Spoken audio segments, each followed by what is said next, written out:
சுவாமியே சரணமையப்பா. சுவாமி சரணம். சபரிமலை ஐயப்பனை காண விரும்பும் பக்தர்கள் எப்பொழுது எவ்வாறு மாலை அணிந்து கொள்வது, அதாவது மாலை அணிய வேண்டி பக்தர்கள் கடைபிடிக்க வேண்டிய விதிமுறைகளை இனி தெரிந்து கொள்ளலாம். ஐயப்ப பக்தர்கள் இயன்றவரை கார்த்திகை மாதம் முதல் நாள் மாலை அணிந்து கொள்வது மிகவும் சிறந்தது. அன்று நாள் கிழமையை பார்க்க வேண்டிய அவசியம் இல்லை. ஆனால் அதற்கு பின் மாலை அணிபவர்கள் கார்த்திகை 19ஆம் தேதிக்குள் ஏதாவது ஒரு நல்ல நாளில் மாலையை அணிந்து கொள்ளலாம். ஏனென்றால் எப்படியும் சன்னிதானத்திற்கு செல்லும் தினத்திற்கு முன்னதாக குறைந்தது ஒரு மண்டலம், அதாவது 48 நாட்கள் விரதம் இருக்கும்படி பார்த்து கொள்ள வேண்டும். அதற்குள் மாலையும் அணிந்து கொள்ள வேண்டும். என்ன மாலை அணிந்து கொள்ள வேண்டும்? துளசி மணி அல்லது ருத்திராட்ச மாலை 108 அல்லது 54 மணிகள் உள்ளதாக பார்த்து வாங்க வேண்டும். அத்துடன் ஐயப்பன் திருவுருவ பதக்கம் ஒன்றையும் இணைத்து அணிய வேண்டும். இதனுடன் துணை மாலை ஒன்றையும் அணிந்து கொள்வது மிகவும் நல்லது. அது சரி, யாரிடம் மாலை அணிந்து கொள்ள வேண்டும்? பலமுறை விரதமிருந்து சபரிமலை சென்று வந்து பக்குவம் அடைந்த பழமலை ஐயப்பனார் ஒருவரை குருவாக ஏற்று திருவிளக்கு முன்பாகவோ திருக்கோவில்களிலோ குருநாதரை வணங்கி அவருடைய திருக்கரங்களால் மாலை அணிந்து கொள்ள வேண்டும்.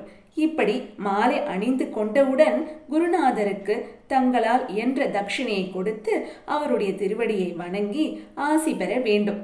ஐயப்பனாக மாலை தரித்த நிமிடத்திலிருந்து குருசுவாமியை முழுமனதுடன் ஏற்று அவருடைய மொழிகளை தேவவாக்காக மதித்து மனக்கட்டுப்பாடுடன் அவருக்கு பணிந்து நடக்க வேண்டும். அது மட்டும் இல்லாமல் சபரிமலை யாத்திரையை இனிதாக்க அவருடன் சேர்ந்து ஒத்துழைக்க வேண்டியது ஒவ்வொரு சுவாமிமார்களுடைய தலையாய கடமையாகும். இந்த சூழ்நிலை அமையாதவர்கள் அவர்களுடைய தாய் தந்தையர் மூலமாகவோ அல்லது இறைவன் திருவடிகளில் வைத்து எடுக்கப்பெற்ற மாலையினையோ அணிந்து கொள்ளலாம். இதுவும் சிறந்ததே ஆகும். அது சரி, என்ன ஆடை அணிந்து கொள்வது?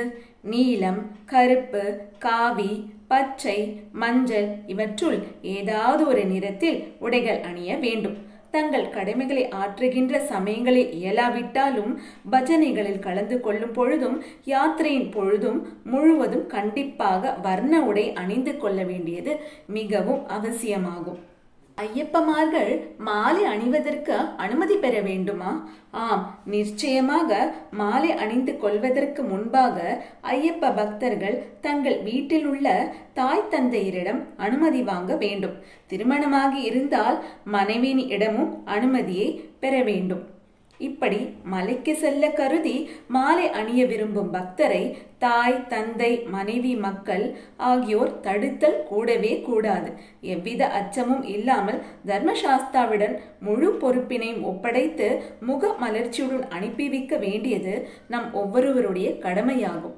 சுவாமியே சரணமையப்பா.